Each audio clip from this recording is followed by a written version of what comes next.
What's going on YouTube? Earth Power here, bringing you guys a deck profile from CVH. Our first place winner at the 6 Feet Under KMC in New Holland, Pennsylvania. Tell the people about how that event was and what you ran. Well, you can first of all check out the tournament report that I'll be writing this week on Friday for ultrarealitygames.com. I'll be sure to have it on time because I'm on spring break now, so Excellent. Be sure to check that out. I'll go into my in-depth matchups and mostly about my deck too, probably. But anyway, I decided to run Lightwater Dark Tempo. Thanks to a bunch of people who helped collaborate. A lot of ideas came together on this one. Team Peach, of course. The Dream Team, which is Cyborg Games and Peach, they helped a little bit too. Rob Bear actually had the idea of Squashy Scourge, Vicious one, in the deck in the first place, and he was like, oh, that's cool. I'm like, oh, that's pretty sweet. Then everyone else called it bad, and I was like, yeah, they're probably right, it's probably just bad.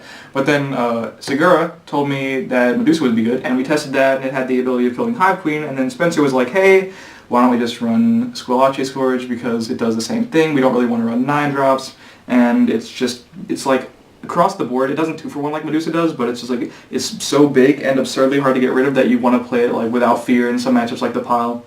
And so this is pretty much like one of the only changes. It's pretty similar to like the standard like Lightwater Dark Tempo decks, but with some spicy numbers in there, of course. So let's get into it.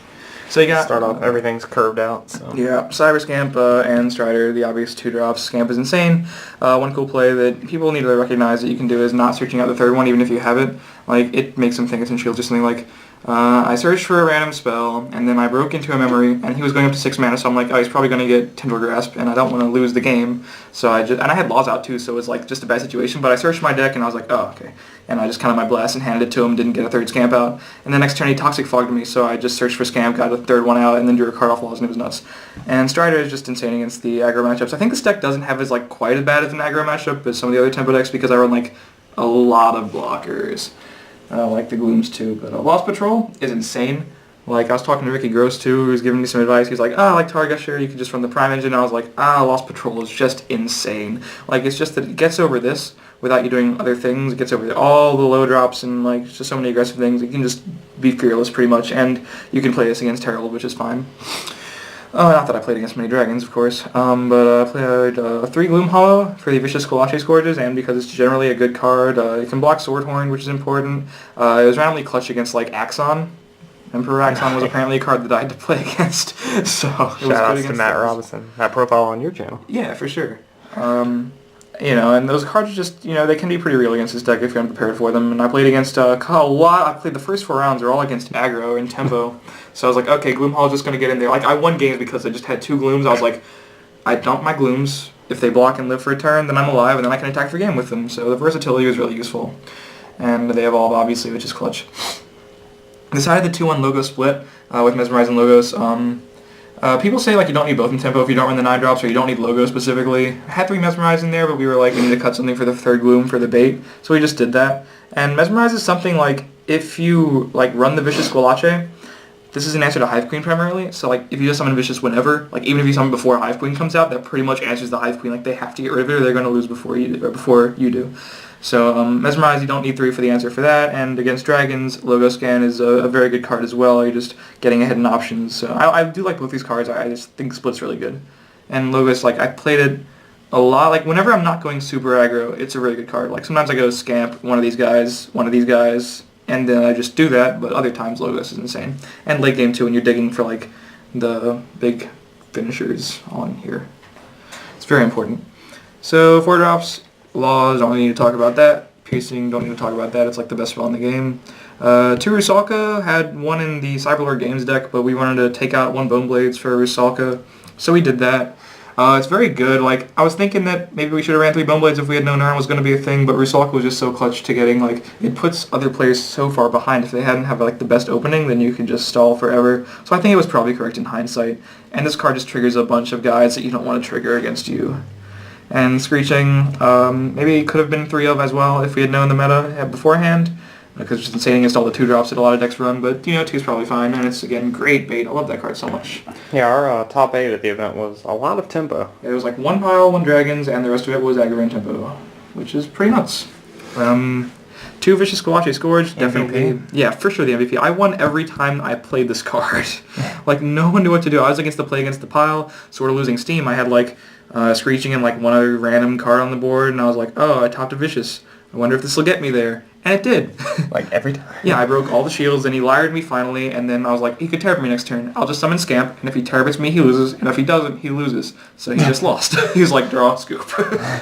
And then Neptus, again, insane card. Like, this is just so good against everything. And it gives you another bait for a Vicious. Yeah, it's the best bait for Vicious. Like, you're against bugs, and normally this card is just okay because it's pretty slow to get off the ground. But you drop it, they can't resolve you, they can't homunculine you, they just can't get rid of it unless you're bad and attack before you should. So, like, you just drop this, and the threat of Vicious is forever real that game because there's no way to get around it unless they run Storm Spark and just have Hive Queen. But that's probably not going to happen because you're probably just going to win before that gets set up because you can just play this guy. As long as it lives for a turn, you're good. And then 3 Lyra is insane, 3 Finbar is insane, 3 Terrapins insane. So nothing really, like no 9-drops. I guess I should probably talk about that. There's a couple times when I got to like 10 mana against aggro and tempo, which is weird. But the games are just the grindiest. Against control, you usually just win. Like I didn't drop a game to anything that ran Haven, or any decks that ran Andromeda, I don't think. Like, yeah, you gotta think this guy makes, this guy's unblockable. He's huge. That's really obnoxious sometimes.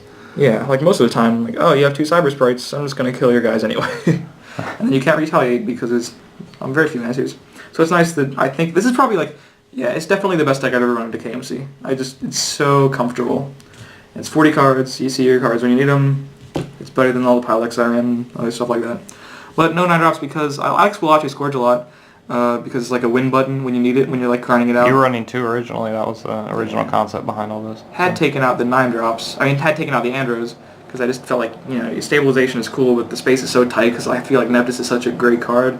And like the idea of Vicious is just like, the matchups that are grindy, that Squillace will help me win, like the big one, I can just win more consistently with the small one, and have less dead draws, and like I can just play this card that's just randomly hard to deal with and kind of unexpected. And I think like, only 3 people really ran it at the KMC. It was like me and Spencer ran the same deck, and then Durkin ran like a similar deck with more corrupted focus. But I feel like this is the best deck there. Yeah, so I love it. give you guys the overview real quick. 40 cards. Yeah. Curves out really well.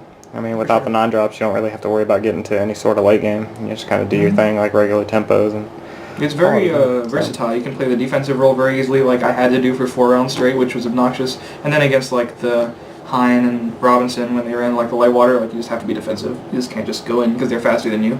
You have to have the options to kill their guys.